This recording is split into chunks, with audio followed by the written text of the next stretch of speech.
Petter, da dere holdt pressekonferanse før opptaksstart, så kunne man se en eldre, rakrygget gentleman i ulastelig antrukket, i dobbeltspent dress, med en sånn gammeldags herreparaply, som sto og poserte ved siden av dere. Og det var med han alt begynte, og det var der din historie kommer fra. Ja, denne Horst Schoppis, som Florian Lucas spiller, han har jeg møtt et par ganger, og han har fortalt historien og var veldig begeistret for at vi skulle lage en film av det. Dessverre så døde han 5 dager før han ble 99 år i august. Vi hadde håpet at han skulle komme til premieren, men sånn ble det ikke. Men han var en, som man sier, a good guy on the wrong side of the war. Han var en offiser og en gentleman som var 27 år da han fløy dette Henkel-flyet og skulle bombe engelske skip, fordi engelskmennene også var ute etter råvarene våre.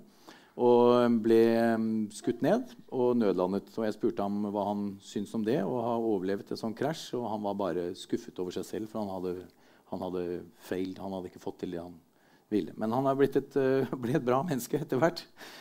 Og var en stor inspirasjon som bød veldig, veldig på seg selv, og fortalte både om hendelsene og mennesker og karakteristikker og sånt, som gjorde at vi kunne måtte dikte videre dette livet i denne hytta. Peter Olvik Jensen, dette jo Zentropa sin første produksjon i Norge. Du og Valerie Saunders har produsert filmen gjennom Zentropas norske arm. Hva var det som gjorde at dere ville satse på akkurat Petter Næss og nettopp denne historien? Norge. Sne.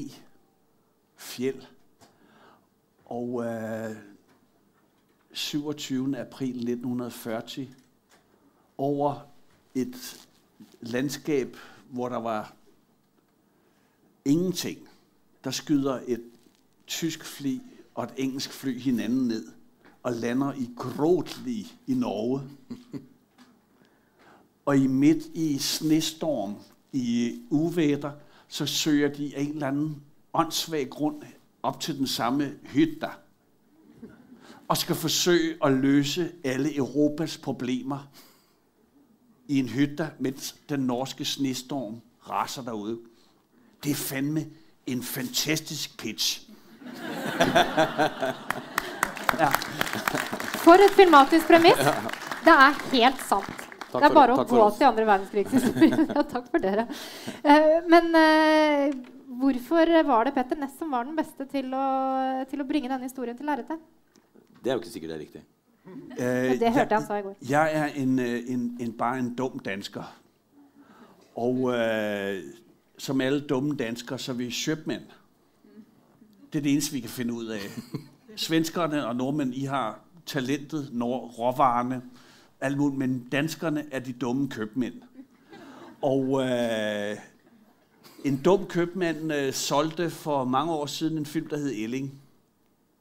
Og den blev set af 400.000 mennesker i Tyskland.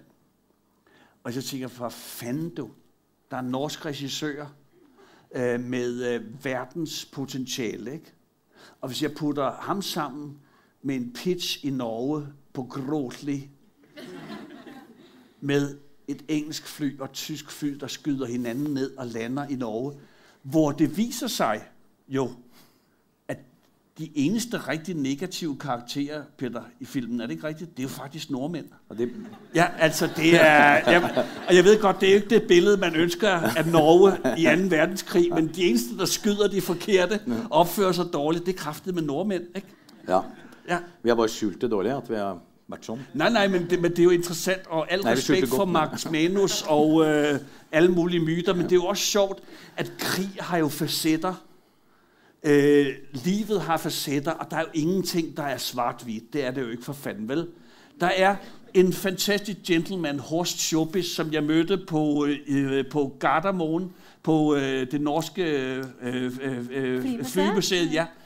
En fyr på 99 år, som fik simpelthen lavet sit liv om, fordi han faldt ned med et fly på Gråtli 27. april 1940, ikke? Og mødte en engelskmand, som blev hans ven for livet.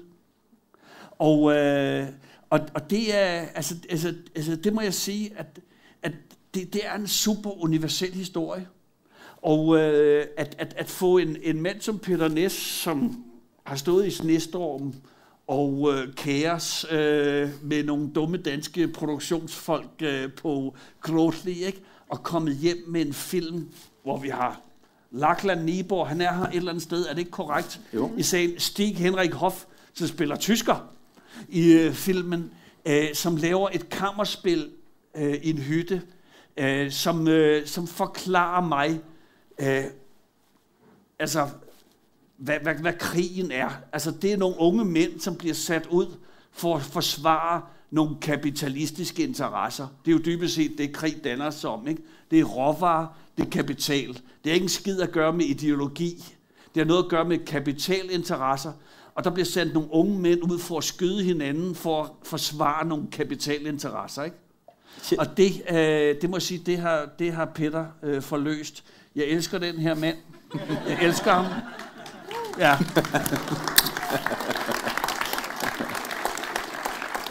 Vi skal straks hilse på de 2 skuespillerne du nevner. Jeg må bare stille siste spørsmål til deg som kjøpmann. Altså, jeg vet ikke hvilket reisebyrå det var som sendte dere opp på liksom, norske stormfulle fjellet på senvinteren. Altså, NSB heter det. Ja, nettopp. Det er godt. Hvor sikkert kort er det for en dansk produsent å være avhengig av norske værguder? Jeg har prøvet det en gang, og jeg har betalt rigtig mange penge for det, skal jeg så sige. Ja. Dumme danskere, der møder fjellet i Norge og sneen, det gør man en gang i sit liv, og så gør man det ikke mere. Næste gang, så er det Bahama Island. Det kan jeg love dig. Ja. Topp. Jeg blir med.